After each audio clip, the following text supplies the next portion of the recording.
दोस्तों, पिछले लगभग 10 दिन से एक ही केस ऐसा है मीडिया में जिसकी रोजाना चर्चा हो रही है, चाहे वो सोशल मीडिया हो, गोदी मीडिया हो और दूसरी तरह के का मीडिया हो। बस एक ही केस ऐसा छाया हुआ है कि उसके सिवाय लगता है कोई चर्चा ही नहीं हो रही। और अगर सोशल मीडिया या गोदी मीडिया उसको कुछ कम करने की कोशिश करता है तो उसके बाद फिर से सुप्रीम कोर्ट से ये आ जाता है कि आज हमने जस्टिस यशवंत वर्मा के बारे में ये किया, आज हमने उनसे इंक्वायरी की, आज पहले चरण की इंक्वायरी पूरी होगी, अब दूसरे चरण की इंक्वायरी पूरी हो गई है। तो मुझे ऐसा लगता है कि जो कोर्ट है, सुप्रीम कोर्ट के जज हैं, उनकी तरफ से कुछ ज़्यादा लोगों को ये समझाया जा रहा है कि हम अब इनको बिल्कुल सजा देंगे और आज इनके ऊपर ये कार्रवाई, आज ये कार्रवाई, और बस वो दिन दूर नहीं है कि अब इनको हम टर्मिनेट कर देंगे या इनको बाहर कर देंगे या ये कर देंगे वो कर देंगे।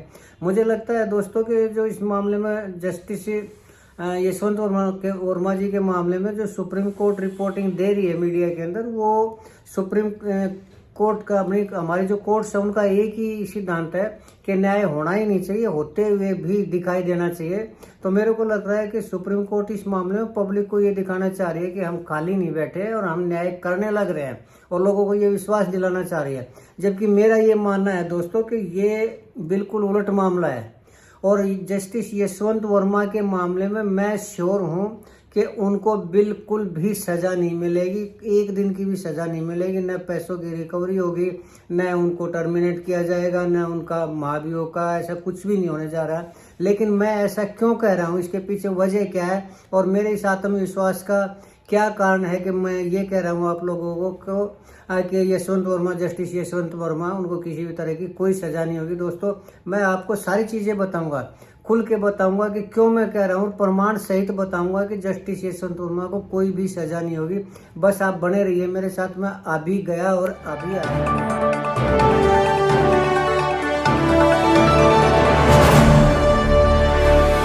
दोस्तों नमस्कार। दोस्तों, मैं सतबीर सिंह अपने YouTube के भारत लिंक ग्लोबल चैनल पर आपका स्वागत करता हूं। दोस्तों, जैसा कि मैंने अभी बताया था कि पिछले लगभग 10 दिन से एक ऐसा केस चला हुआ है जिसकी मीडिया में चर्चा है वो कम ही नहीं हो रही। और वो जो केस है वो जो जस्टिस यशवंत सिंह नाथ है, जो दिल्ली हाईकोर्ट के जज थे, जस्टिस यशवंत वर्मा जी जो दिल्ली हाईकोर्ट के अंदर जज थे, उनके घर में जो करोड़ों रुपये जो मिले हैं उनसे संबंधित है। और ये चर्चा तब से लेकर अब तक बंद नहीं हो रही, गोदी मीडिया के, सोशल मीडिया पे भी बंद नहीं हो रही। लेकिन कुछ फिर सुप्रीम कोर्ट की तरफ से भी इस चीज़ के बार बार ये आ रहे हैं कि अब हम ये कर रहे हैं, अब हम ये इंक्वायरी कर रहे हैं, पहले चरण की इंक्वायरी खत्म हो चुकी है, अब दूसरे चरण की शुरू हो चुकी है। लेकिन दोस्तों, मैं इस चीज़ के लिए श्योर हूँ कि चाहे पहले चरण की इंक्वायरी हो, दूसरे की हो, तीसरे की हो, और चाहे 20वें चरण की इंक्वायरी हो, इस मामले में जस्टिस यशवंत वर्मा है वो बिल्कुल बाइज्जत, बामुलायजा, बिल्कुल फ्री होंगे।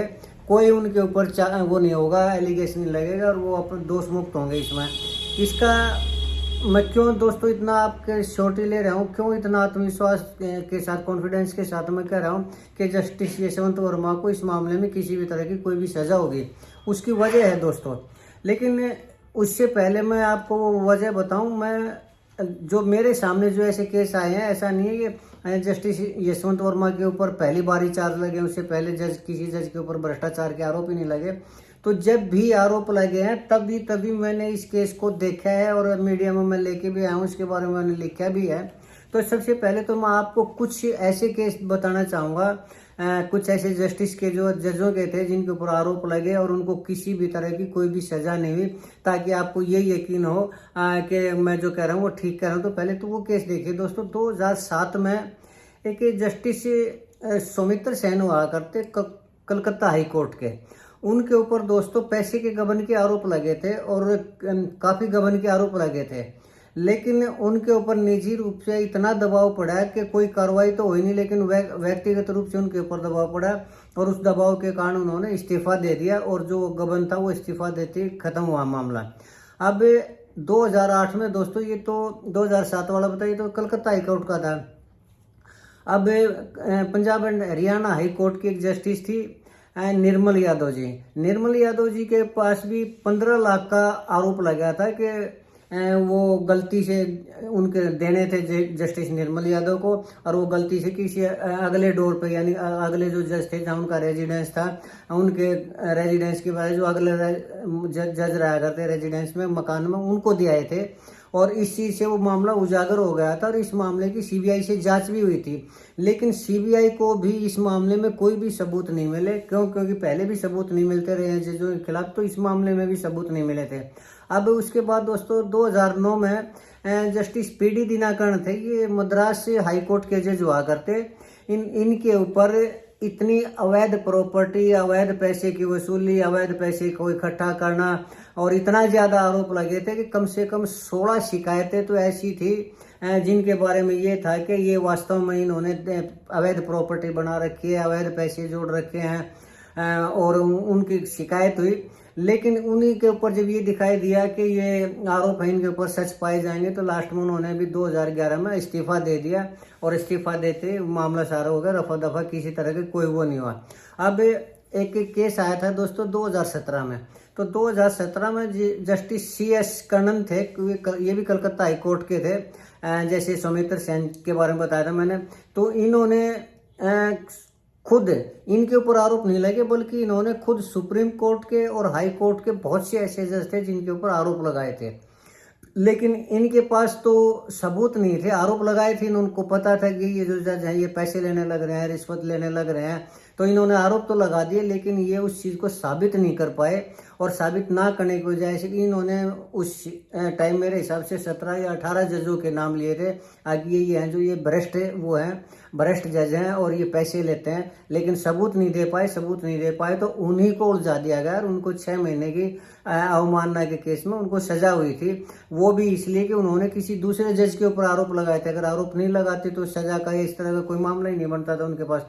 उसके बाद दोस्तों अभी 2025 की भी अगर हम बात करें, तो ये आपने एक अतुल सुभाष अभी थोड़े दिन पहले जिन्होंने आत्महत्या कर ली थी अपनी बीवी से प्रताड़ित होकर ने, उन्होंने भी आरोप लगाए थे जस्टिस रीता कौशिक उनके ऊपर कि वो भी इस मामले में पैसे ले रही हैं। हालांकि इंक्वायरी इस मामले में चल रही है, लेकिन ये था कि जस्टिस रीता कौशिक ने 3 महीने के अंदर 120 तारीखें दी थी, जो कि आज तक का रिकॉर्ड है कि 3 महीने के अंदर इतनी तारीख किसी भी नॉर्मल केस में नहीं दी जा सकती, लेकिन उन्होंने तारीख दी, तो उससे उन्होंने आरोप लगाया। लेकिन ये अभी इंक्वायरी के अंदर मामला है दोस्तों।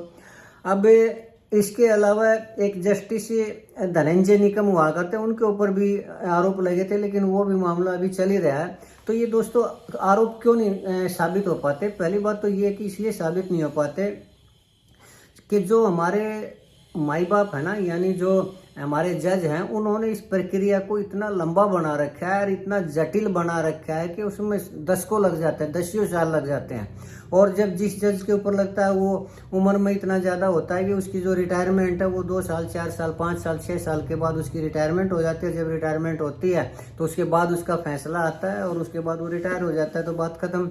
अब ये आम आदमी के लिए तो दोस्तों ये सिस्टम है कि अगर कोई भी अधिकारी मान लो वो 1,000 रुपये की भी रिश्वत लेता है, तो उस 1,000 रुपये की रिश्वत लेते ही उसको तुरंत अरेस्ट कर लिया जाता है, तुरंत उसको रिमांड पे भेज दिया जाता है, न्यायिक हिरासत में भेज दिया जाता है, और जितना संभव हो सके उसके ऊपर आरोपों की इंक्वायरी करके ना, और अगर वो कसूरवार होता है तो उसको नौकरी भी चली जाती है उसकी, और उसकी सजा भी हो जाती है। लेकिन जजेस के मामले में, यानी हमारे जो माई बाप हैं दोस्तों, उन्होंने अपने लिए ऐसा किला बना रखा है कि चाहे कोई भी आरोप लगा दे, का आरोप सिद्ध भी हो जाए, तो वो इतनी लंबी प्रक्रिया है, वो इतनी लंबी जटिल प्रक्रिया है कि उसके बारे में अगर आम आदमी को पता भी लगे ना, तो वो अपना सिर पकड़ के बैठ जाएगा कि क्या ऐसा भी होता है कि इन लोगों ने अपने चारों तरफ इतनी बड़ी किलेबंदी कर रखी। तो वो प्रक्रिया क्या है दोस्तों, वो थोड़ा सा, हालांकि मैंने पिछले वीडियो में बता दी थी, लेकिन मैं थोड़ा एक बार फिर से बताना चाहूँगा। दरअसल ये जो प्रक्रिया है ना, किसी भी जज के ऊपर जब आरोप लगता है, तो ये जज इंक्वायरी एक्ट 1968 यानी 1968 के तहत इंक्वायरी होती है। और उस इंक्वायरी की जो प्रक्रिया है ना दोस्तों, वो इतनी लंबी है कि सब पहले मैं आपको स्टेप वाइज थोड़ा एक बार फिर से समझाना चाहूँगा। सबसे पहले तो इन हाउस इंक्वायरी होती है। इन हाउस का मतलब ये है कि जो कमेटी होती है कोर्ट की, वो कोर्ट की कमेटी है ना, वो इंक्वायरी करती है। उसमें क्या है कि वो पहले तो उस जज से जिसके ऊपर आरोप लगते हैं उससे पूछती है कि हाँ जी आपने ये किया है, या नहीं किया, तो वो भी जैसे अभी जस्टिस यशवंत वर्मा उन्होंने कहा नहीं मुझे फंसाया गया है, ये कैश मेरा नहीं है, मुझे नहीं पता कहाँ से आया, जबकि कोई पूछने वाला हो कि घर उनका, फ्लैट उनका, नौकर उनके, सब कुछ उनके, और उनके घर के अंदर करोड़ों रुपये हैं। कौन रख जाएगा? क्या ऐसा संभव है कि उनकी जानकारी के बगैर कोई रख जाएगा और उनको पता ही ना हो? लेकिन फिर भी उन्होंने कह दिया, जैसे राजनेता के ऊपर आरोप लगते तो कहते हैं मुझे राजनीतिक रूप से फंसाया गया है, तो इसमें भी उन्होंने ये कह दिया कि मुझे फंसाया गया है, मेरे खिलाफ राजनीति हो रही है, मुझे तो पता ही नहीं करोड़ों रुपए किसके थे।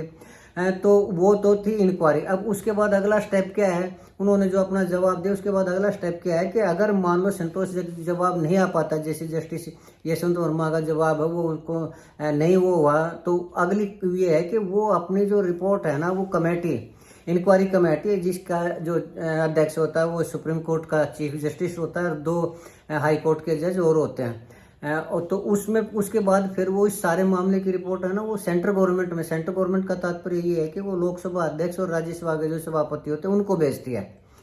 अब उनको भेजने के बाद फिर लोकसभा के अंदर वो बहस के लिए भेजते हैं और लोकसभा और राज्यसभा दोनों में उस जज के ऊपर बहस होती है कि ये आरोपी हैं या नहीं है, और अगर वो आरोपी मिलते हैं तो फिर वो उसकी रिपोर्ट बनाते हैं। रिपोर्ट बनाने के बाद फिर वो महाभियोग के लिए उसको भेजते हैं। लेकिन महाभियोग के लिए मैं आपको बता दूं कि कम से कम 100 लोकसभा के सदस्य हैं, उनका समर्थन जरूरी है उसके लिए, महाभियोग के लिए, और कम से कम 50 जो राज्यसभा के सदस्य हैं उनका समर्थन जरूरी है। या तो लोकसभा के 100 हों या राज्यसभा के 50 जो है एमपी वो उसके समर्थन में होने चाहिए, तब उसके महाभियोग की तैयारी की जाती है। और अगर मान लो महाभियोग में इंक्वायरी होती है, वो फिर से कमेटी के पास जाता है महाभियोग के लिए, इंक्वायरी के लिए, तो उसमें ये देखते हैं वो जो कमेटी है वो सबूत तलाश करती है, उसके बयान लेती है, गवाहों को तलाश करती है, और अगर मान लीजिए सारे मिल भी जाते हैं उनको, तो मिलने के बाद भी फिर से वो केस है ना वो लोकसभा के अंदर आता है, और लोकसभा में उस महाभियोग चलाने के लिए कम से कम 2/3 सदस्यों की मंजूरी जरूरी है। महाभियोग चलाने के लिए, उसको हटाने के लिए 2/3 सदस्य। ये देखिए आप, लोकसभा के 2/3 सदस्य, क्या ये संभव है कि किसी एक जज को हटाने के लिए 2/3 सदस्य अपनी मंजूरी देंगे?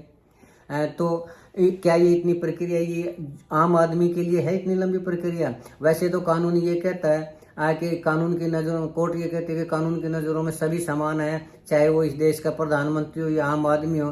तो क्या ये जो जज है उस आम आदमी उससे ऊपर है? ये प्रधानमंत्री से भी ऊपर है, जो इन्होंने अपने लिए तो ऐसी प्रक्रिया सेट कर रखी है जो कि असंभव है कि किसी जज को उसमें दोषी साबित कर दिया जाए। इसी मामले में एक केस और याद आ रहा है दोस्तों मेरे को, 1993 में जस्टिस वी रामास्वामी हुआ करते, उनके ऊपर महाभियोग तक चला था और वो महाभियोग में साबित ही नहीं हो पाया, महाभियोग चल ही नहीं पाया। क्यों? क्योंकि 2/3 लोकसभा सदस्यों की मंजूरी थी, उस मंजूरी की जरूरत थी, तो 2/3 लोकसभा के सदस्य मिले नहीं, महाभियोग चला नहीं, बाइज्जत बरी। तो दोस्तों ये क्या कानून सबके लिए एक जैसा है? संविधान सबके लिए एक जैसा है? मैं बार बार कहता हूं कि बड़े आदमियों के लिए इस देश का कानून कुछ है, और खासकर जो माई बाप है इस देश के, यानी हमारे जो जज हैं, उनके लिए तो यह इतनी बड़ी किलेबंदी है कि चाहे वो क्रिमिनलों से पैसे लो, जमीन के अवैध कब्जे करवाओ, उनसे पैसे लो या और कोई वो करो, उनको आज तक तो सजा मेरे हिसाब से तो ऐसी कोई वो नहीं है। ज़्यादा से ज़्यादा इस्तीफा तो हुआ है, लेकिन किसी जज से रिकवरी हुई हो या किसी जज से को सजा, उसकी को जेल की सजा हुई हो, ऐसा आज तक मेरी नॉलेज में तो कोई केस आया नहीं है। तो फिर ये कैसे कह रहे हैं कि इस देश के संविधान की नज़रों में सभी एक बराबर हैं, चाहे प्रधानमंत्री हो या एक आम आदमी हो? तो क्या जज हैं प्रधानमंत्री से भी ऊपर है, आम आदमी से भी ऊपर है, संविधान से भी ऊपर है और इस देश से भी ऊपर है क्या जज?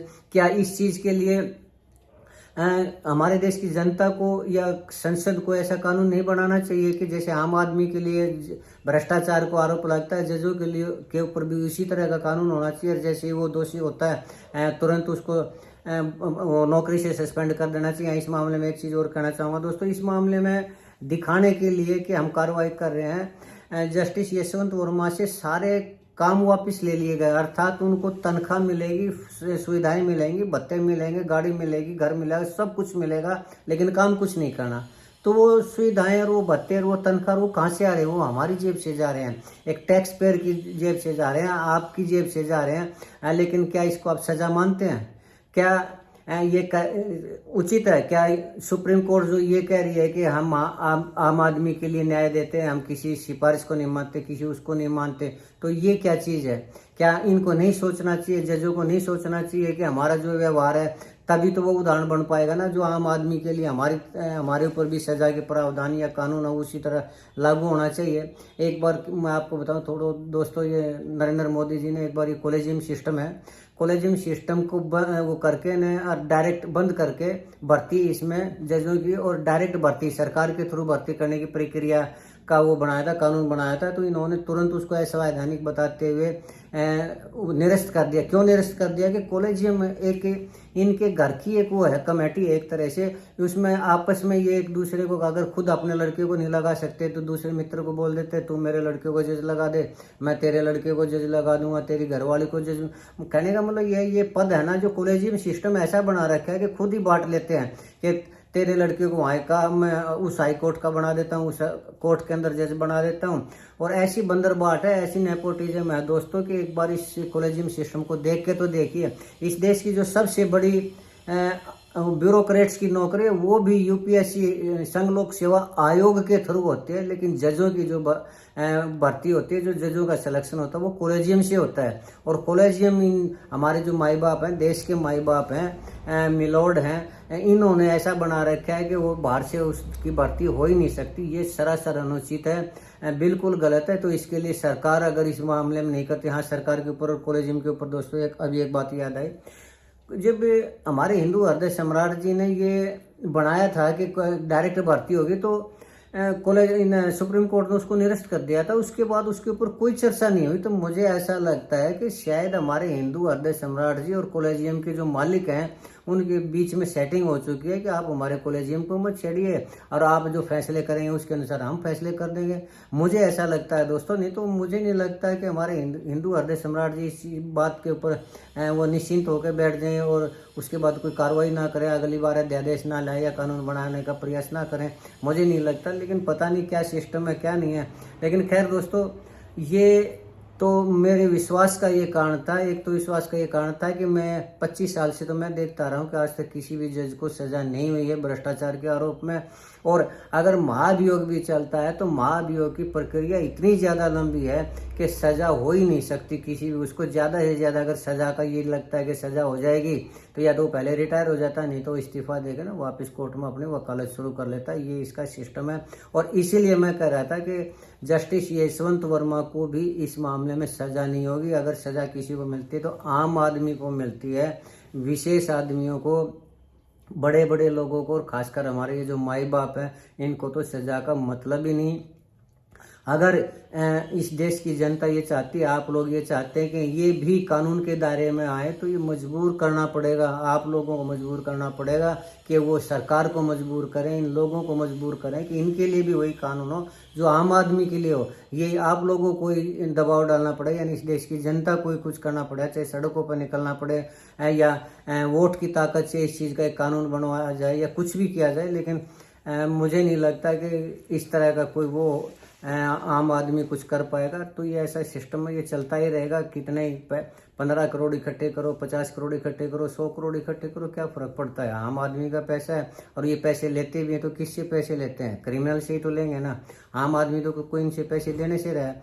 और जब क्रिमिनल जजों को ही पैसे देंगे तो फिर न्याय कहाँ मिलेगा, किसको मिलेगा? फिर इस देश में रह ही क्या गया दोस्तों? ये सोचने की चीज़ है। तो इसको आप सोचिए।